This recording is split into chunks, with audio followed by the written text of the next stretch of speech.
Hello दोस्तों, तो आज हम लोग करने वाले हैं मैथमेटिक्स क्लास 10 का, जो कि जांच परीक्षाओं में पूछे जा रहे हैं सितंबर महीना के रूप में। तो आगे हम लोग बढ़ेंगे और इसमें हम लोग देखेंगे कि ऑब्जेक्टिव क्वेश्चन कैसे कैसे क्वेश्चन आए थे और कैसे कैसे उनका हल होगा। संपूर्ण हल हम लोग देखेंगे किस तरीके से हल किए जाते हैं और उसका एक्सप्लेनेशन भी देखेंगे। तो क्वेश्चन नंबर फर्स्ट है दोस्तों कि समीकरण x + y = 4 और x + y बराबर x + y = 14 और x - y = 4 है। हल करने पर x और y का मान क्या प्राप्त होता है? तो x + y जो है वो है 14 और x - y जो है वो है 4। इसको अगर हम लोग हल करें, जोड़ें, तो x 2x हो जाएगा, ये y से y कट जाएगा और ये 18 और यहाँ से x बराबर क्या आ जाएगा हमारा 9। x बराबर क्या आ जाएगा 9। ठीक है, तो x बराबर 9 हो जाएगा। अब x का मान किसी भी समीकरण में रखेंगे, जैसे यहाँ पर रख दिया x बराबर 9 और उधर ले जाएंगे तो ये घट जाएगा और घटने के बाद क्या आ जाएगा 5। y का मान आ जाएगा 5। तो x बराबर 9 और y बराबर 5 हमारा आंसर हो जाएगा। ये फर्स्ट वाला हमारा आंसर हो जाएगा। ठीक है, अब आते हैं अगले क्वेश्चन पे। अगला क्वेश्चन क्या कर रहा है? अगला क्वेश्चन की ओर हम लोग बढ़ेंगे। तो अगला क्वेश्चन है कि यदि दो संख्याओं का अंतर 26 हो और उनमें से एक संख्या दूसरी संख्या से 3 गुनी है तो उसका समीकरण बैठाइए। तो मान लेते हैं कि x और y दो का अंतर क्या है 26 है। ठीक है, अब x चूँकि बड़ी संख्या है तो ये 3 गुनी होगा y वाला का, तो x जो है वो 3 गुना है y का, तो ये दूसरा समीकरण नहीं होगा। और ये ऑप्शन जो है हमारा मैच करेगा सी से, ऑप्शन हमारा मैच करेगा सी से, तो इसका आंसर होगा हमारा सी। अब आते हैं क्वेश्चन नंबर अगले पर। दो संपूरक कोण का बड़ा हिस्सा अपने लघुत्तम से 18 डिग्री ज़्यादा हो तो बड़े हिस्से का मान ज्ञात करें। तो दो संपूरक है, दो संपूरक, एक x मान लेते हैं संपूरक को, एक y मान लेते हैं संपूरक को। तो x + y संपूरक है तो जोड़ करके 180 होगा। अब कह रहा है कि जो x से बड़ा वाला जो है वो y से 18 ज़्यादा है, छोटा वाला से 18 ज़्यादा है। अब हमको क्या चाहिए? बड़ा वाला का मान चाहिए, y का मान, x का मान चाहिए, x बड़ा वाला मान है। तो यह क्या करेंगे हम लोग, यहाँ से y का मान निकाल के इसमें रख देंगे। तो वापस क्या हो जाएगा x + y के जगह पे हो जाएगा, ये 18 इधर जा रहा है, इधर जाके घट जाएगा, माइनस में 18 हो जाएगा। तो y बराबर जो मान है x - 18 इसको यहाँ रख देंगे और बराबर में हो जाएगा 180। अब 2x बराबर ये 18 जाके इधर जुड़ जाएगा तो बन जाएगा 198। अब x बराबर जब 2 से इसको भागा देंगे 198 को तो ये हो जाएगा हमारा 99। तो x का मान आ जाएगा हमारा 99। आते हैं अब अगले क्वेश्चन पे। ये x बराबर हमारा 99 हो जाएगा। ठीक है, अगला क्वेश्चन क्या कहता है? यदि दो व्यक्ति का सम्मिलित आय 8000 है और उनकी आमदनी का अनुपात 9:7 है तो पहले व्यक्ति की आमदनी क्या होगी? 9:7, कुल अनुपात कितना हो गया 16। 16 अनुपात के लिए 8000 आय है, तो एक अनुपात के लिए 500, 16 से भागा दे देंगे इसमें। तो पहले आदमी का जो आय है वो 9 है, तो 9 के लिए निकालने के लिए हम लोग को क्या करना होगा? 500 में गुना करेंगे, हो जाएगा हमारा 45। 45 हमारा आंसर हो जाएगा बी नंबर आंसर। ठीक है, इसका आंसर हमारा हो जाएगा बी नंबर। अगले क्वेश्चन की ओर आते हैं। अगला क्वेश्चन क्या कहता है? समीकरण के अद्वितीय हल हो। अद्वितीय हल होने का कंडीशन होता है कि a1 और a2 बराबर नहीं होने चाहिए b1 b2 के, ये अद्वितीय हल है। अगर बराबर हो गया तो, अगर बराबर हो गया ये तो बराबर हो जाएगा तो दो तरीके का कंडीशन है। फिर उसके बाद c1 c2 को चेक करेंगे। अगर c1 c2 बराबर नहीं है तो एक भी हल नहीं होगा। अगर c1 c2 बराबर है, अगर c1 c2 बराबर है तो फिर अनेक हल होंगे। ठीक है, आते हैं अगले क्वेश्चन पे। अगला क्वेश्चन क्या है? अगला क्वेश्चन है कि अगला क्वेश्चन है कि sine theta into cos theta का मान क्या होगा? Sine theta into cosec theta. Sine और कोसेक, साइन का होता है p/h और कोसेक होता है h/p। दोनों को जब हल करोगे तो दोनों का मान आ जाएगा 1। साइन इंटू कोसेक का मान हो जाएगा 1, साइन इंटू कोसेक का मान हो जाएगा 1। तो ये हमारा हो जाएगा आंसर। अगले क्वेश्चन में क्या है? कोस थीटा का मान दे रखा हुआ है और साइन थीटा का मान निकालना है। तो निकालते हैं हम लोग। कोस थीटा का मान दे रखा है, मतलब b/h का मान दे रखा हुआ है 21 और 29। तो b के जगह पे 21 हो गया और h के जगह पे 29 हो गया। तो हम लोग को p निकालना होगा। तो p निकालने के लिए क्या करेंगे? 29 का स्क्वायर माइनस 21 का स्क्वायर, यही करना होगा। 29 का स्क्वायर कितना होता है? 9 × 81 का 1, हाथ में बचा है 1, 9 दूना 18, 18 36, 36 और 1 37 और हाथ में बचेगा 3, 3 2 दूना 4, 4 और 3 7 माइनस 21 का 441 घटाएंगे कितना आ जाएगा 330। 1 मिनट रुक जाइए, सॉरी दोस्तों ये गलत है, 1 मिनट रुक जाइए। जो 29 का स्क्वायर होता है, सॉरी जो 29 का स्क्वायर होता है वो होता है हमारा 841। क्या होता है 841, और 441 में से जब 841 कटेगा तो हमारा आंसर क्या हो जाएगा, हमारा आंसर हो जाएगा 400। ठीक है, अब इसका रूट ये हो जाएगा हमारा 20, क्या जाएगा 20, पी का मान आ गया 20। तो अगर हमको क्या निकालना है, साइन थीटा निकालना है, और साइन थीटा का वैल्यू होता है p/h, तो p आ गया 20 और h दिया हुआ है हमारा 29, h दिया हुआ है हमारा 29, तो हो जाएगा 20/29। हमारा जो आंसर होगा वो हो जाएगा 20/29, 20/29 ये वाला। आते हैं अगले क्वेश्चन पर। अगला क्वेश्चन क्या है, समकोण त्रिभुज में कर्ण, समकोण त्रिभुज में कर्ण और जो भुजाएं मिलकर निर्देश कोण थीटा बनाती है कहलाता है। हाँ, जो कोण है और जो भुजा मिलकर निर्देश कोण बनाती है, जैसे कि ये हमारा सॉरी ये समकोण त्रिभुज है, तो ये कर्ण हो गया, और थीटा चाहे यहाँ बने तो ये भुजा या फिर यहाँ बने तो ये भुजा, तो जिस भुजा से कोण बन रहा है इस भुजा को हम लोग आधार कहते हैं, इस भुजा को हम लोग कहते हैं आधार, इस भुजा को कहते हैं आधार। ठीक है, तो हमारा आंसर हो जाएगा ए। अगला क्वेश्चन आता है, अगला क्वेश्चन है साइन थीटा कोस थीटा बराबर है तो कोण का मान कितना होगा। तो साइन 45 डिग्री का भी मान 1/√2 होता है और कोस 45 का मान 1/√2 होता है। तो 45 डिग्री पे साइन और कोस दोनों के मान क्या होते हैं, बराबर होते हैं। ये हमारा बी नंबर आंसर हो जाएगा। अगले क्वेश्चन की ओर बढ़ते हैं। कोस 90 माइनस थीटा, कोस 90 माइनस थीटा क्या होता है।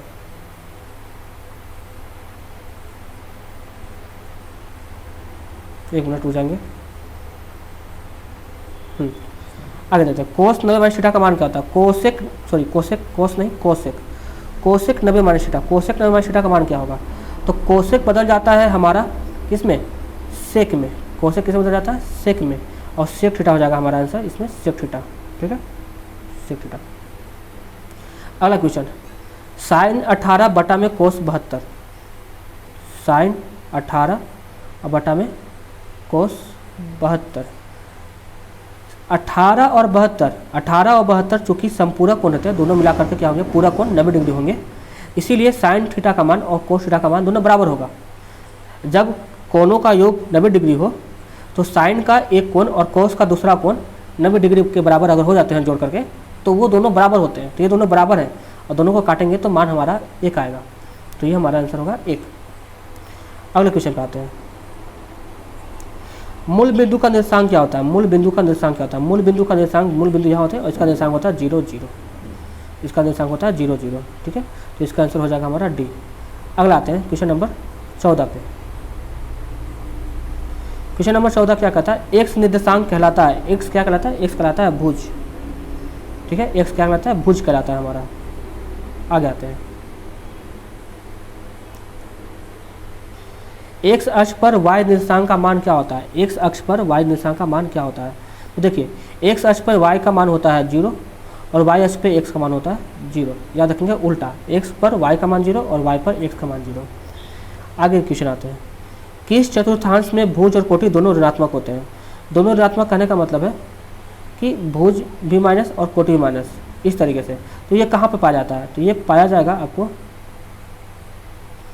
ये पाया जाएगा माइनस माइनस, ये होता है हमारा प्लस प्लस, ये होता है हमारा माइनस प्लस, ये होता है हमारा माइनस माइनस, यहाँ पर ये तीसरा चतुर्थांश, हमारा आंसर हो जाएगा तीसरा चतुर्थांश।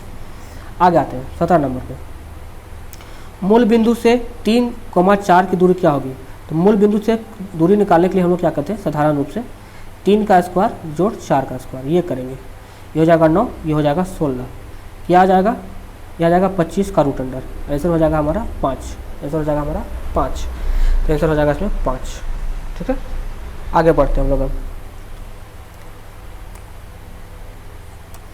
अगला क्वेश्चन, मूल बिंदु ए बी, मूल बिंदु ए बी तथा -a -b के बीच की दूरी क्या होगी। दूरी निकाल लेते हैं। दूरी का फॉर्मूला होता है x2 - x1, a minus a का square plus b minus minus B के स्क्वायर, ठीक है। इसको हल करेंगे तो ए प्लस ए का स्क्वायर हो जाएगा और बी प्लस बी का स्क्वायर हो जाएगा। ये 2a का होल स्क्वायर हो जाएगा और ये हो जाएगा 2b का होल स्क्वायर, ठीक है। ए स्क्वायर ए 2a का ए स्क्वायर कहने का मतलब है 4a स्क्वायर और हो जाएगा 4b स्क्वायर। अब ये सब चीज़ें रूट में है, 4 को बाहर निकालेंगे रूट से तो 2 निकलेगा बाहर और हो जाएगा a square plus b square. 2a square plus b square हमारा आंसर आएगा, 2a square plus b square हमारा आंसर आएगा। ये ए नंबर हमारा आंसर हो जाएगा, ठीक है। अब आते हैं हम लोग अगले क्वेश्चन पर। अगला क्वेश्चन है बिंदु x1 y1 x2 y2 को मिलाने वाले रेखाखंड के मध्य बिंदु का भुज क्या होगा। तो भुज हम लोग कहते हैं x अक्ष को और कोटि कहते हैं y अक्ष को। तो आते हैं हम लोग देखते हैं भुज क्या होगा। तो मिलाने वाली रेखा का मध्य बिंदु x1 y2 ये दो बिंदु है, इसका मध्य बिंदु का जो निर्देशांक होगा वो होगा x1 प्लस x2 बटा में 2 और y1 प्लस y2 बटा में 2। तो भुज होता है x अक्ष को बोलते हैं भुज, x निर्देशांक को। तो हमारा यहाँ पर ये सी नंबर आंसर सही होगा। बिंदु x1 y1 तथा x2 y2 को मिलाने वाली रेखाखंड x y m1 m2 अनुपात में अंतर्विभाजित करती है। तो x का मान क्या होगा, ये तो फार्मूला है, x y है ये, एक मिनट सॉरी, ये है मेरा x1 y1, ये है हमारा x2 y2 और यहाँ पर है हमारा x y, ये m1 है ये m2 है। तो m1 गुना होगा x2 के साथ और m2 गुना होगा x1 के साथ। तो ये वाला हमारा फार्मूला सही है, ठीक है। ये जो है m1 x2 के साथ और क्या कह रहा है अनुपात विभक्त हुई तो x का मान क्या होगा, x का मान, x वाला में x का मान और y वाला के लिए y का मान ये होगा, ठीक है। अब आते हैं हम लोग अगले क्वेश्चन पर। अगला क्वेश्चन क्या है, अगला क्वेश्चन है किसी समकोण त्रिभुज का क्षेत्रफल क्या होता है। समकोण त्रिभुज क्षेत्रफल का फॉर्मूला 1/2 गुने आधार गुने ऊंचाई, 1/2 गुने आधार गुने ऊंचाई, हमारा ये आंसर होगा, ठीक है। आगे आते हैं, यदि दो समूह त्रिभुजों का क्षेत्रफल का अनुपात दिया है तो उनकी संगत भुजाओं का अनुपात क्या होगा। क्षेत्रफल का अनुपात दिया हुआ है 64 बटा में 121, तो भुजाओं का अनुपात रूट में हो जाता है 8:11। हमारा आंसर जो होगा 8:11 होगा, 8:11 होगा, सॉरी ये वाला नहीं, ये ए नंबर आंसर, ए नंबर हमारा आंसर होगा। अगला क्वेश्चन, क्वेश्चन नंबर 23, बेलन का आयतन पाई स्क्वायर एच। बेलन का जो आयतन होता है वो पाई स्क्वायर एच होता है, बेलन का आयतन होता है वो पाई स्क्वायर एच होता है, ये बात सही है। आगे आते हैं, अगला है त्रिभुज के क्षेत्रफल ज्ञात करें जिसमें आधार 25 सेंटीमीटर और ऊंचाई इतना है। क्षेत्रफल बराबर फॉर्मूला लगा लीजिए 1/2 गुने 25 गुना में 10.8, इसको काटेंगे इससे 5:5.4 गुना करेंगे आ जाएगा 135.0। तो हमारा आंसर हो जाएगा 135, आंसर हो जाएगा सी नंबर, ठीक है। अगले क्वेश्चन पे आते हैं हम लोग। गोला का आयतन 4/3 πr3, 4/3 πr3, ये हमारा आंसर होगा। अगले क्वेश्चन, अगला क्वेश्चन क्या है 26 नंबर, वर्ग चिन्ह क्या होता है। वर्ग चिन्ह उच्चतम सीमा माइनस न्यूनतम सीमा को वर्ग चिन्ह कहते हैं। सॉरी ये नहीं होता वर्ग चिन्ह, वर्ग चिन्ह जो होता है, एक मिनट, वर्ग चिन्ह जो होता है वो हमारा उच्चतम सीमा प्लस न्यूनतम सीमा बटा में 2, ये होता है हमारा वर्ग चिन्ह। अगर 10 से 20 का गैप दिया हुआ है तो 10 जोड़ 20 करके बटा में 2 करेंगे, ये हमारा 15 वर्ग चिन्ह होगा, 15 जो होगा हमारा वो वर्ग चिन्ह होगा, ठीक है। इस तरीके से आते हैं अगले क्वेश्चन पर। इसका करा कि माध्य क्या होगा, इसका माध्य निकाल कर चेक करते हैं हम लोग कितना आएगा। तो सबको जोड़ेंगे तो 1 2 3 4 5, 5 x आ जाएगा और 2 जोड़ 4 6 6 6 12 12 20 20 हो जाएगा और ये टोटल 5 संख्याएं हैं और माध्य है 11। तो ये जाएगा इधर गुना करेगा 55 हो जाएगा, ये हट जाएगा 55 और 20 जाकर इधर घट जाएगा तो बचेगा 35, मतलब 5x बराबर 35 हो जाएगा। तो x बराबर 7, x का मान आ जाएगा 7, होगा x का मान आ जाएगा 7, ये वाला आंसर हो जाएगा हमारा। अगले क्वेश्चन को देखते हैं। अगला क्वेश्चन क्या कहता है, निम्नलिखित में से किसका मान आलेखीय आलेख की सहायता से नहीं निकाला जा सकता। किसका मान आलेख की सहायता से नहीं निकाला जा सकता। तो इसमें से कौन है जिसका मान आलेख की सहायता से, तो इसका जो आंसर होगा कि किसका मान आलेख की सहायता से नहीं निकाला जाता वो होगा हमारा माध्य। माध्य को हम लोग आलेख की सहायता से नहीं निकाल सकते, ठीक है। अगले क्वेश्चन पे आते हैं हम लोग। संचयी ब्रह्मावर्त सारणी का उपयोग किसके निर्धारण में होता है। संचयी ब्रह्मावर्त सारणी का उपयोग किसके निर्धारण में होता है? संचयी बारंबारता जो होता है वो माध्यक, बहुलक सब में, ये तीनों में, ये बारंबारता का उपयोग तीनों में होता है, तीनों में। ठीक है, तो हमारा आंसर हो जाएगा तीनों। तो ये था हमारा ऑब्जेक्टिव का सॉल्यूशन। आशा करता हूँ कि आपको अच्छा लगा हो। अगर ये अच्छा लगा होगा तो इस सेशन को आप लोग ज़रूर से ज़रूर लाइक करें और शेयर करें। ठीक है, और हो सके तो अपने दोस्तों को सब्सक्राइब करने के लिए कर दें ताकि अगले वीडियो के लिए नोटिफिकेशन उनको मिल जाए। ठीक है, धन्यवाद। तो आज क्लास यहीं तक।